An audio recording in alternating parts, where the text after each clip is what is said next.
Maayong adlaw sa inyong tanan mga syo. Maghimo tag pahawin. Basin di ay makatsamba tag dagko. Ready na ang atong nylon. Ug gikanalan na pud nako ang buya.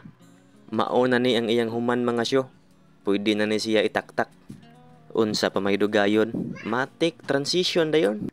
Diring dapita mga syo nagbira ditaan ni gutob. Nindot kaayo ang atong ahong karon kay mga dagko wa. Awa. Human na dahil na kog ariya ang pahawin mga syo. Wala na lang ko nagvideo kay lisod mangyud ako rang usa. Ming bakasyon pamanggod si Boobirds.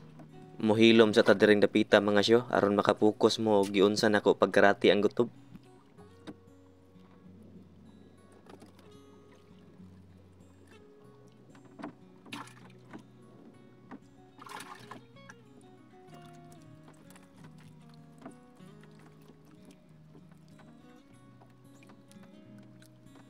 Nakuha gutob mga syo. Dapat kayo?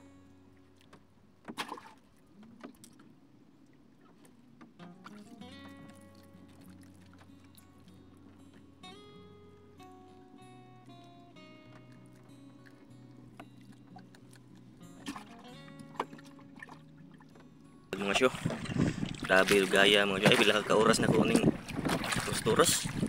Nga pagodihan ko ano. Ginawa pa.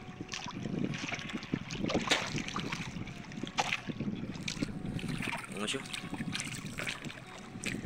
Tsamba kita dako. Bahal lang ko nag-video-video ganina mga syo kay lisod man kayo. 8 day ni kilo ang dako mga syo. Unya ang kaning gutob kay 5 3/4. Salamat sa pagtan-aw. God bless.